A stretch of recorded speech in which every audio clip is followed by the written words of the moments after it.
So my name is Freddy Siva. I am a faculty here. I'm also a student here, which is funny enough.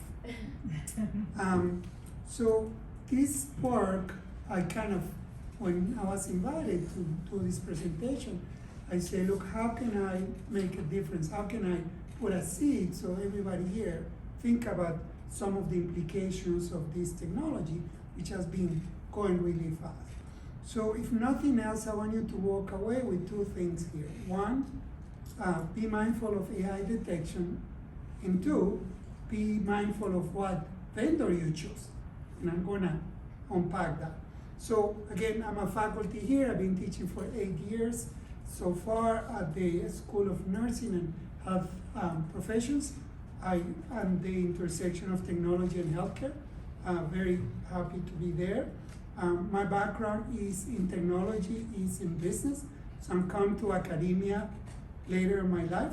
And as I mentioned, I'm also a student at this stage and working on Gen AI ethics in higher education. So I do it what I preach.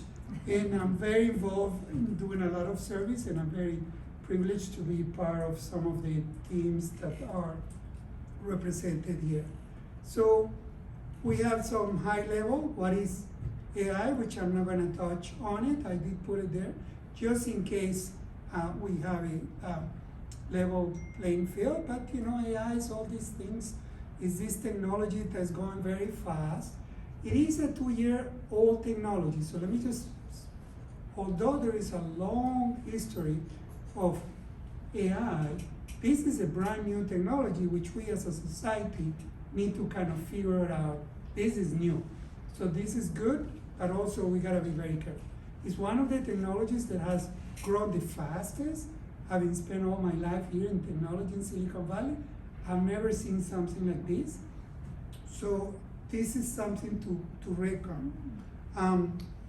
So we know some of these names, so I just want to break it so everybody gets a kind of a high level. So these are some of the foundational players out there. These companies require billions of dollars. So that has some implications on social justice, concentration of power, concentration of market. So just putting it out there.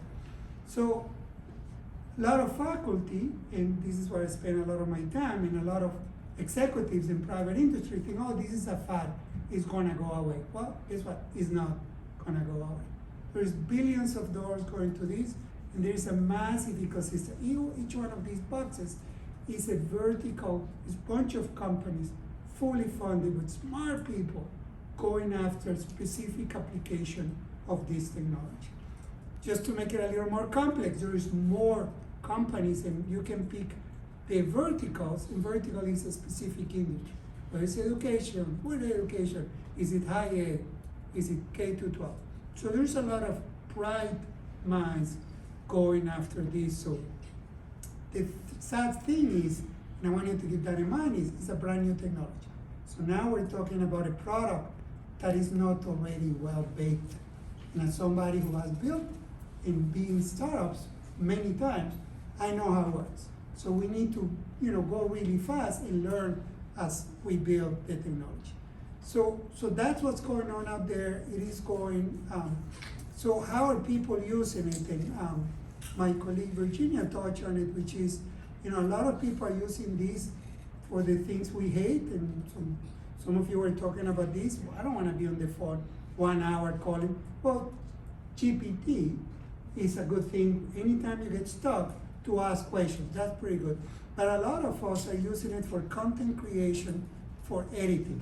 And of course, industry is adopting this. So you as students, that's what I tell my students, you gotta adopt this technology. And unfortunately, academia is behind some of this. So some things, this matter because we as students were using this to learn, to write, and to think. And each one of us has a different heuristic of how to go about it, but we're using it, so this is not going away. Faculty, on the other hand, policies in a lot of schools, we started from do not use it because otherwise you're gonna be infringing on honor code, we're moving towards faculty should decide about where to use it, how to use it, and what have you, which is good.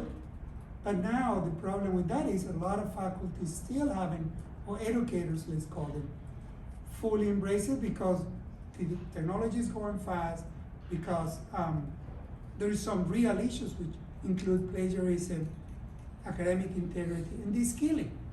And I'm a victim of that. I looked at my phone in the morning and it says no rain in San Francisco. It said no rain.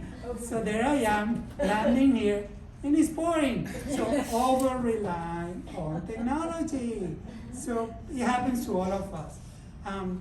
So in education, we have pretty good documentation on how to go about building that. And the Department of Education just came up with a pretty good, like a year ago, consistent way, say, look, we should go ahead, we gotta embrace this, but be mindful of human replacement in autonomy, be mindful of, this gotta comply with honor code, and the issue about don't rely on your technology if you're gonna go to a place. So again, it's been going back and forth on whether we are in policies and this affects you, and affects all of us, whether we use it. The issue here is most educators today are on the place that you say, look, I'm not gonna let anybody, because I'm concerned about this killing, but I'm gonna rely in detection. Because yes, I can recognize it, and guess what? There's studies over studies over studies where it is really hard to tell apart. So to the extent that you are relying as an educator on detectors, well, we have universities who have pulled completely. We have OpenAI, which is one of the largest and most successful companies so far, saying our detection tool doesn't work, don't use it.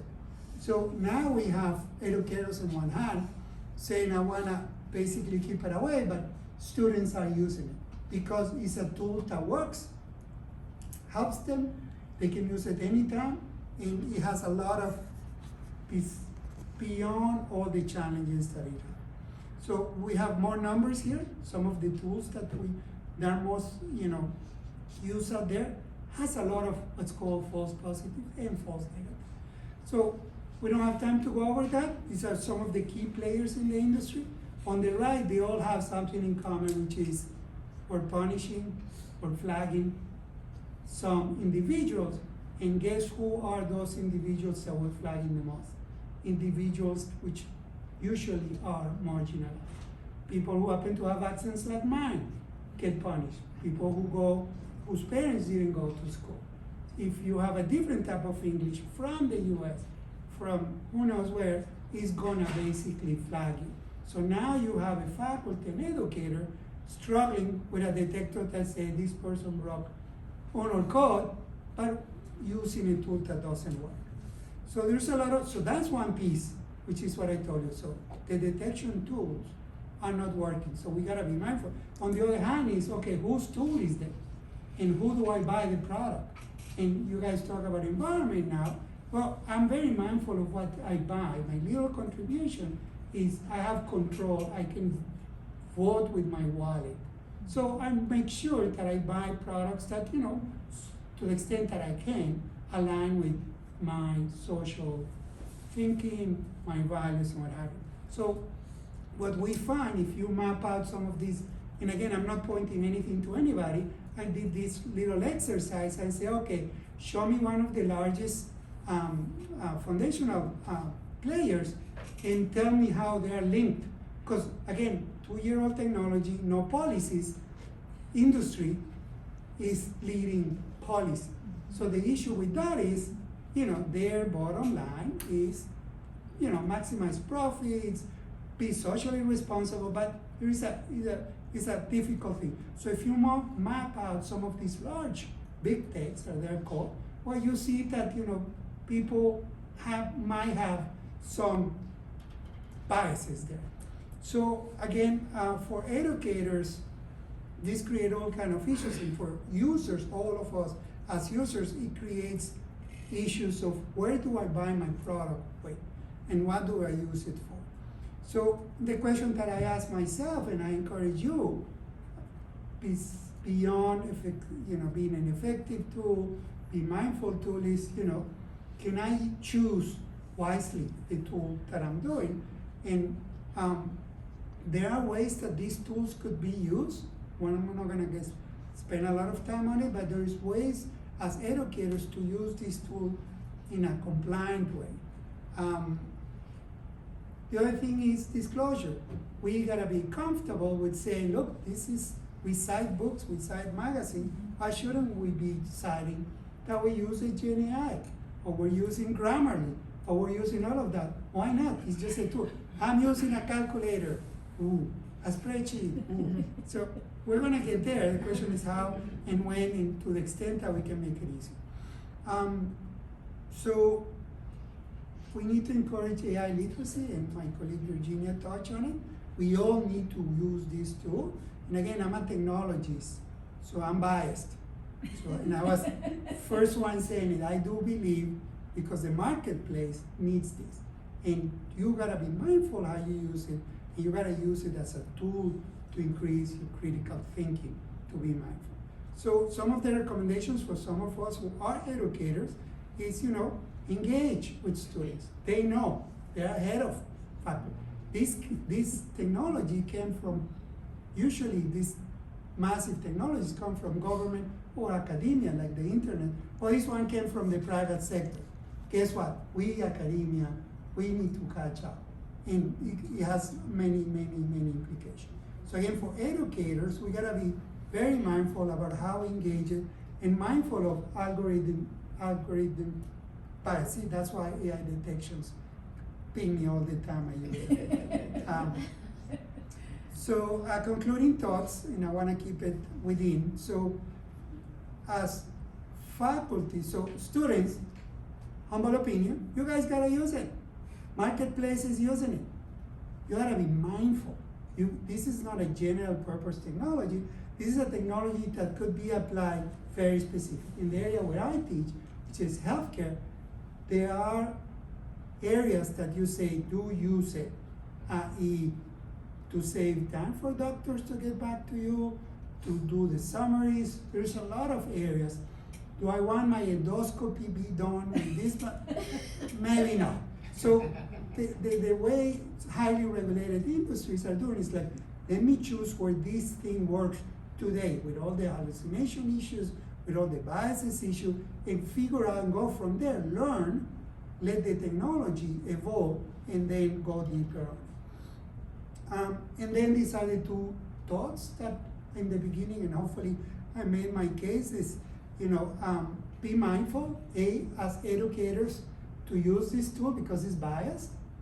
And I have faculty, when I presented before parts of this, ask me, so what do I do? Well, if you get somebody flagged, just look at the student, engage with the student, because most likely you gotta make sure you know the drawbacks. Make sure you're not going after somebody who is already dealing with all kind of systemic issues.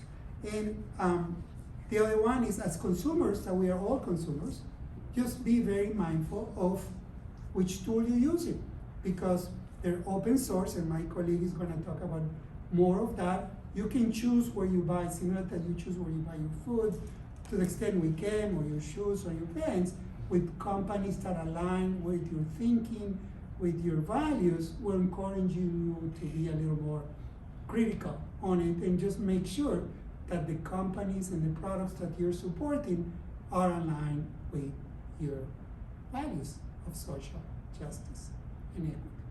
All right, that's me.